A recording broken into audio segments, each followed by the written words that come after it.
Abraham a été fortifié par sa foi, mais sa marche par la foi fut intensément pratique, bien que si différente de la marche dans la chair. Un auteur a dit que la foi nous amène dans des difficultés inconnues aux hommes qui marchent dans la chair, ou qui ne s'élancent jamais dans la foi.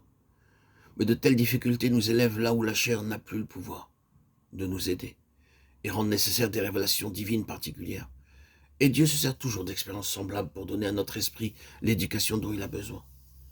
C'est ainsi que les hommes de l'esprit sont enseignés et en arrivent à connaître Dieu comme aucun autre ne le connaît.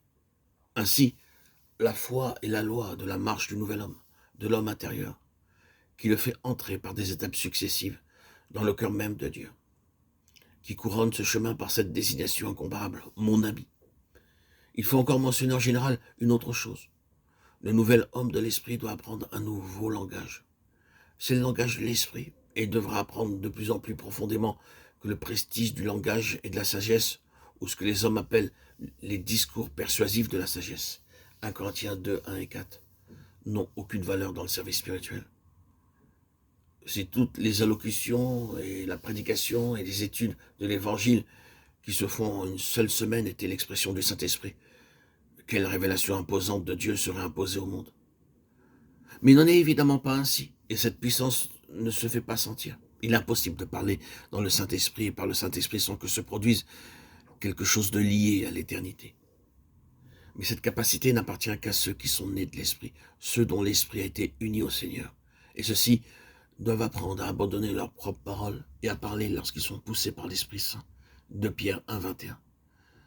C'est une part de l'éducation de l'homme intérieur que d'avoir son homme extérieur crucifié en ce qui concerne le langage, et d'être amené à l'état dans lequel se trouva Jérémie. Je ne sais point parler car je ne suis qu'un enfant. Jérémie 1, 6.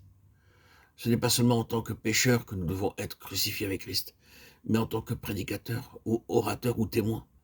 La circoncision de Christ, que Paul appelle le dépouillement de notre être charnel, Colossiens 2, 11, doit être appliquée à nos lèvres, et notre esprit doit être dans une telle soumission que dans toutes les questions où Dieu ne peut pas être glorifié, nous ne pouvons pas parler. Une facilité naturelle de parole n'est pas une force en elle-même dans le ministère spirituel. Ce peut être une menace positive. C'est un stage de réel développement spirituel lorsque nous avons une crainte réelle et sincère de parler, à moins que ce ne soit avec les paroles qu'enseigne l'Esprit. 1 Corinthiens 2, 13. Être faible, craintif, tout tremblant. 1 Corinthiens 1, 3. Peut être un état qui convient à un ministère apostolique? Non, plutôt à un ministère du Saint-Esprit. Les paroles que Dieu donne sont très différentes de toute manière de celles des hommes. Combien il nous est parlé dans les Saintes Écritures de notre conversation, de notre langue, de nos paroles.